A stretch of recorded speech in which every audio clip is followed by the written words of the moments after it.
الحمد لله وكفى وسلام على عباده الذين اصطفى أما بعد فأعوذ بالله من الشيطان الرجيم بسم الله الرحمن الرحيم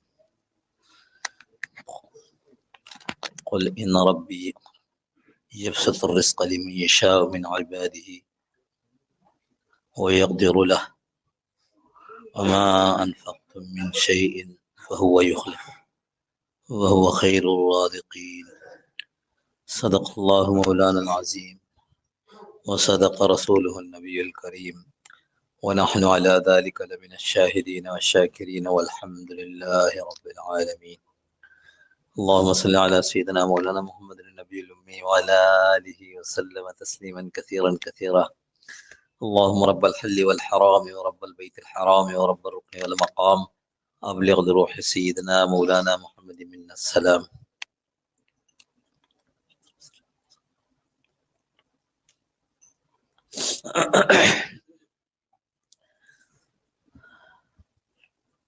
اللہ جل جلالہ ومن والہ اپنے فضل سے، اپنے کرم سے، اپنے مہربانی سے اس امت کے حال کو جانتے ہوئے ہر وقت کے احکامات اللہ کے نبی صلی اللہ علیہ وسلم کے ذریعے بھیجتے رہے. اب یہ ایک حال اس وقت امت پر آیا ہوا ہے جس کو ہم معاشی تنگی کا حل کہتے ہیں. چند جمعوں سے ہماری یہ بات چل رہی ہے کہ اگر کوئی شخص معاشی تنگی میں ہے، کوئی گروہ معاشی تنگی میں ہے، کوئی قوم معاشی تنگی میں ہے، تو اس کا حل اللہ نے، اس کے رسول صلی اللہ تعالی علیہ وسلم نے کیا بتایا ہے.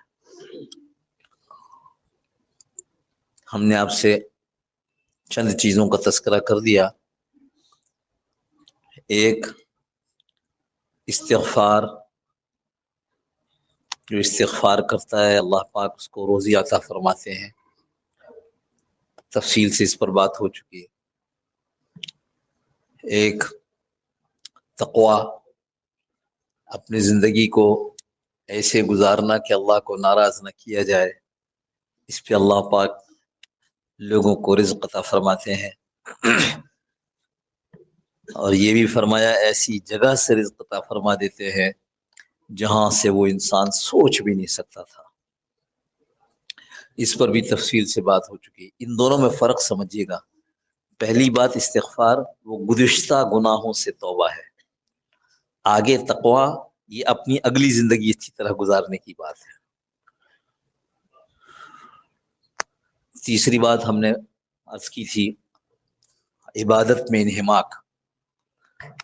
خوب دل لگا کر اپنے جسم اور اپنے دل کے ساتھ عبادت کے لیے فارغ ہونا. اور چوتھی بات ہم نے عرض کی تھی، توکل. اللہ پہ بھروسہ رکھنا. جو اللہ پر بھروسہ کر لیتا ہے اللہ اس کے لیے کافی ہو جاتا ہے. آج چند اور باتیں کر کے اس موضوع کو سمیٹتے ہیں. جو آدمی اللہ کے راستے میں خرچ کرتا ہے اللہ پاک اس کو اس کا بدل نصیب فرماتے ہیں. یہ بھی رزق میں اضافے کی ایک ترکیب اور طریقہ ہے. اس لیے اللہ کے لیے خرچ کیا جائے. وہ مدات سمجھتے ہو، وہ ہیڈز، وہ مد، وہ جگہ جہاں اللہ راضی ہوتے ہوں وہاں خرچ کیا جائے.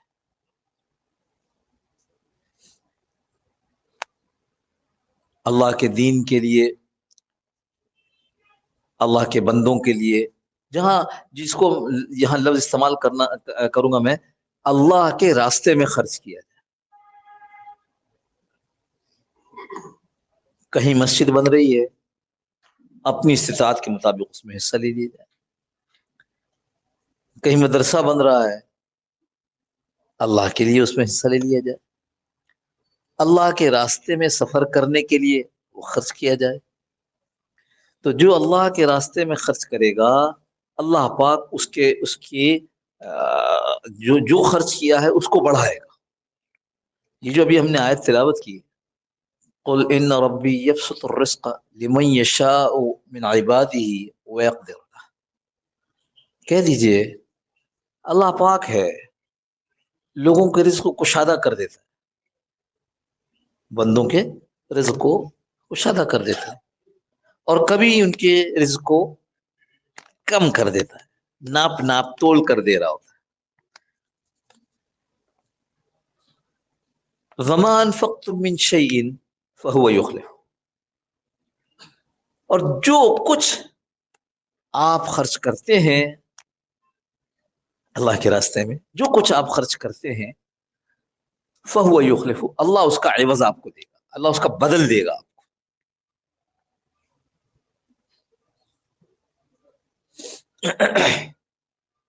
وهو خیر الرازقین، اور سب سے بہترین رزق دینے والا وہ کون ہے؟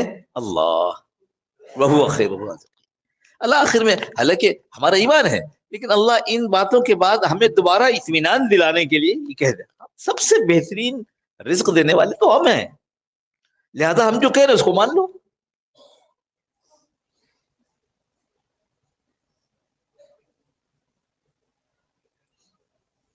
حضرت جابر رضی اللہ عنہ فرماتے ہیں کہ اللہ کے رسول صلی اللہ تعالی وسلم نے ارشاد فرمایا کہ نیک کام صدقہ ہے. کوئی نیک کام کرتا ہے جیسے اس نے صدقہ کیا ہے، نیک کام صدقہ ہے. اپنے آپ پر اور جو اپنے اہل و عیال پر خرچ کیے ہیں وہ بھی صدقہ ہے. اور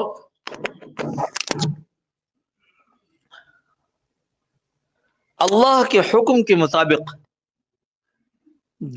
جن چیزوں میں خرچ کیا جائے گا اللہ اس کا بدلہ دے گا.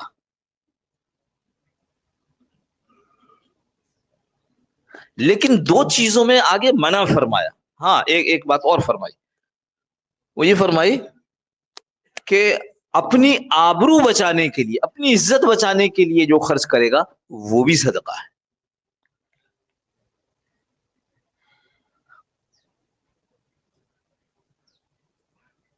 اور یہ فرما دیا کہ جو تعمیر میں خرچ کرے گا یا گناہ کے کسی کام میں خرچ کرے گا اس کا کوئی بدل اللہ کیا نہیں. حضرت جابر رضی اللہ تعالیٰ عنہ نے جب اپنے شاگردوں کو یہ حدیث سنائی تو ان کے ایک شاگرد ابن المنکدر کہنے لگے کہ حضرت اپنی آبرو کو بچانے کے لیے خرچ کیا ہوتا ہے، اپنی عزت بچانے کے لیے خرچ کیا ہوتا ہے؟ فرمایا یہ ہے ایک آدمی پیسے مانگتا ہے اور آپ کو معلوم ہے کہ پیسے نہیں دوں گا اس کو تو یہ میری عیب جوئی کرے گا یا بدگوئی کرے گا، اس کے شر سے بچنے کے لیے پیسہ خرچ کر دیتا ہے. تو فرمایا یہ بھی صدقہ ہے. اچھا، اس حدیث میں جو دو باتیں آئیں، گناہ کے کام میں خرچ کا بدل، یہ تو صاف ہے، یہ اللہ سے کیا بدل مانگے گا. اور تعمیر میں علماء نے اس کو لکھا ہے کہ ضرورت والی تعمیر یہ اس میں شامل نہیں ہے. جو فرمایا کہ اس تعمیر کا بدل نہیں ملے گا وہ تعمیر ہے جو ضرورت سے بہت زائد ہے. جیسا ہمارے یہاں ہوتا ہے فلانے کا محل ہے تو اس میں پتہ نہیں 150 کمرے،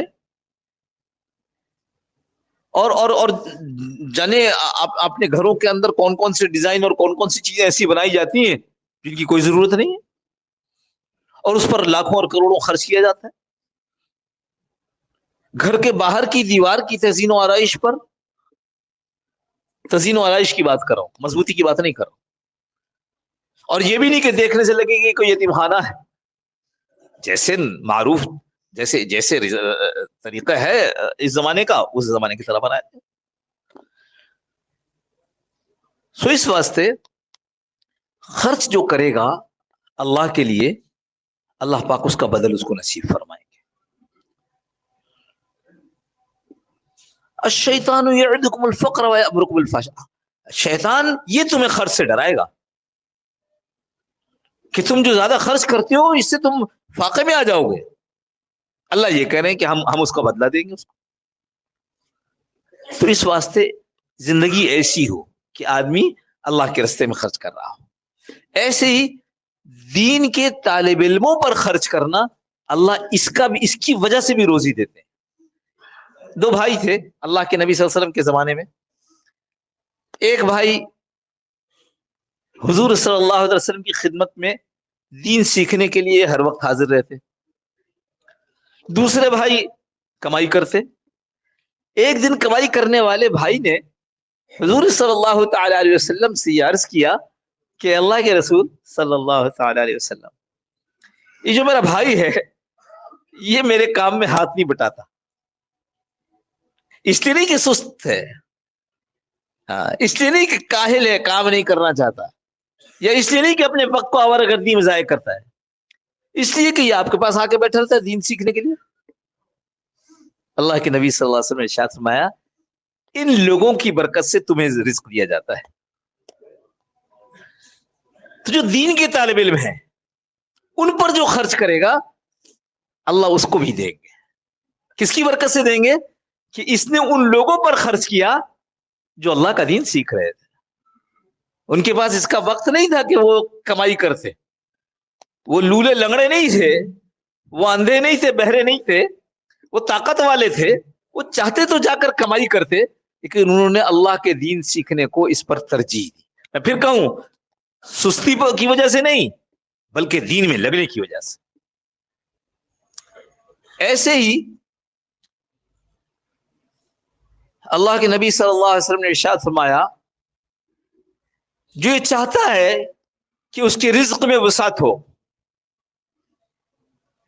اور اس کی عمر لمبی ہو تو اس کو چاہیے کہ اپنے رشتہ داروں کے ساتھ صلہ رحمی کرے.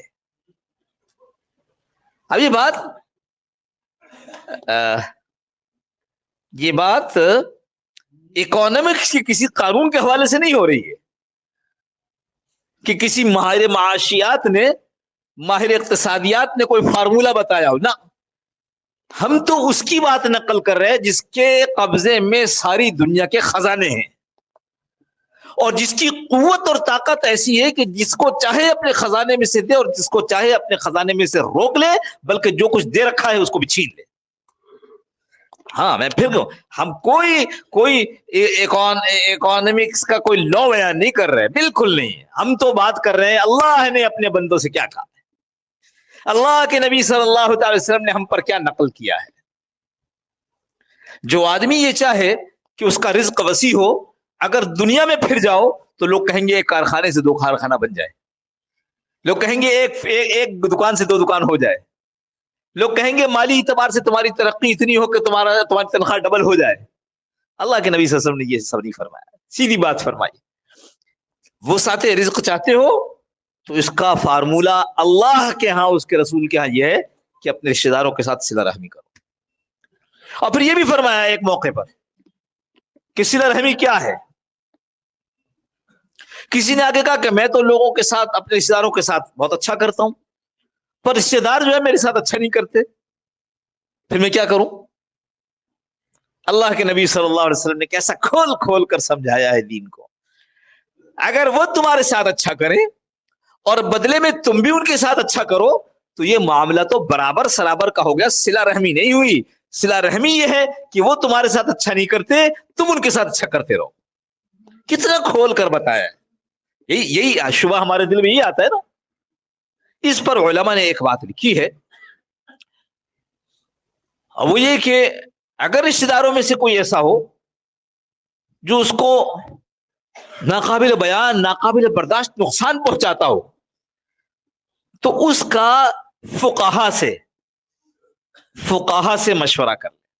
میں نے لفظ خصوصی طور پر فقہا اس لیے استعمال کیا، ہر عالم سے نہیں بلکہ وہ علماء جو دارالفتہ میں بیٹھ کر فتوے سے مناسبت رکھتے ہیں اور فتویٰ یہاں مستحضر ہے ان کو. اسلامی اصول ان کے یہاں پر موجود ہیں. تو جس کسی کے ساتھ ایسا معاملہ ہو کہ اللہ کے نبی صلی اللہ علیہ وسلم کی حدیث یہ تھی اور میں ایسا کر رہا ہوں اور میرا نقصان اتنا ہو رہا ہے کہ وہ قابل برداشت نہیں ہے، تو پھر مجھے کیا کرنا چاہیے؟ اس کو پوچھ لے، جواب مل جائے گا. اور تیسری چیز جو اللہ کے نبی صلی اللہ علیہ وسلم نے ارشاد فرمائی وہ یہ کہ تمہیں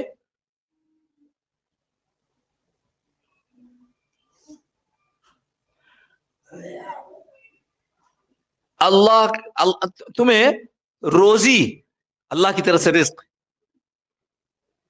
ان اللہ ینصرهم ویرزقهم بدعائهم، اس طرح کا مفہوم ہے.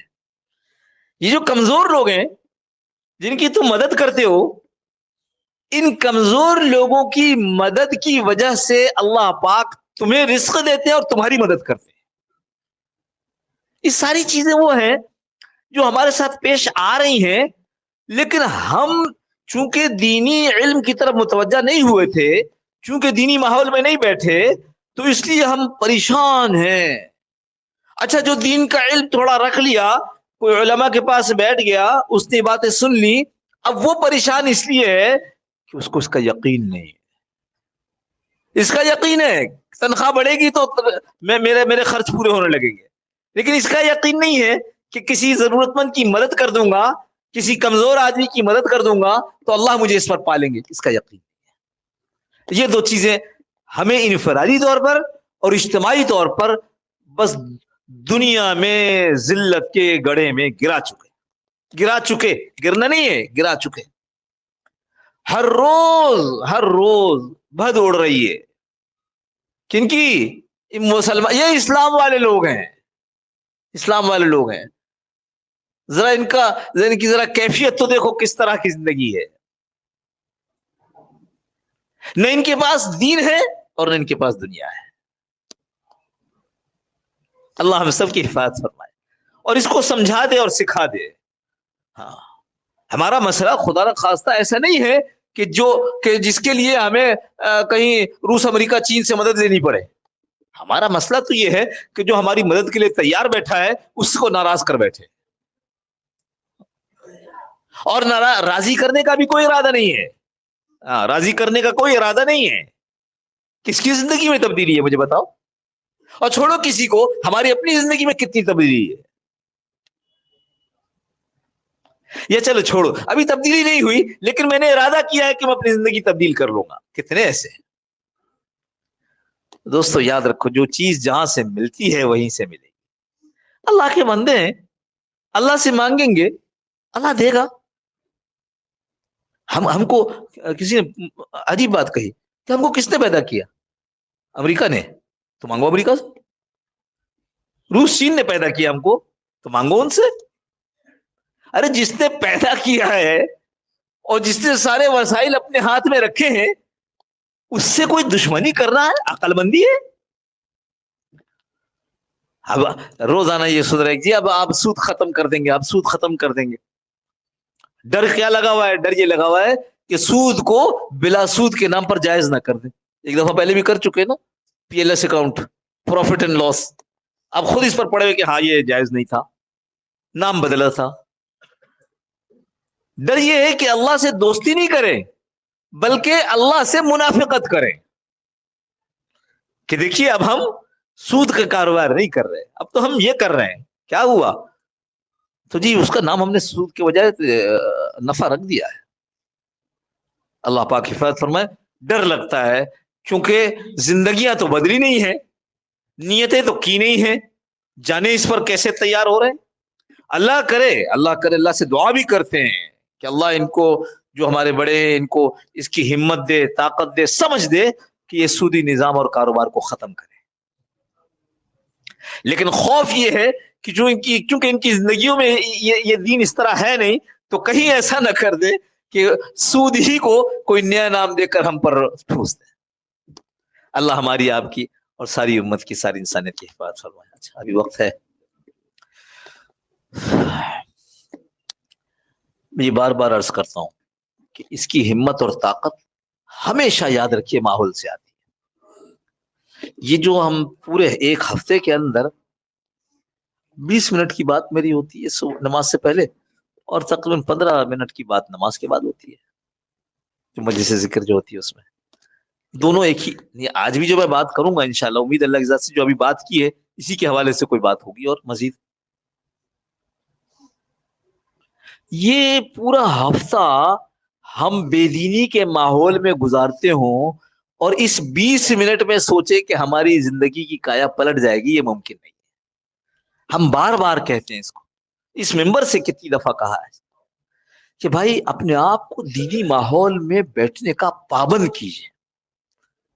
ایک ماحول علماء کا ہے اور زیادہ وقت دیا جائے، ایک ماحول اولیاء اللہ کا ہے، پیروں کا، مشائخ کا ہے، ان کے پاس وقت دیا جائے جہاں دل پر محنت ہوتی ہے، جہاں دل کے تبدیل کرنے کا نظم بنایا جاتا، ترتیب بنائی جاتی.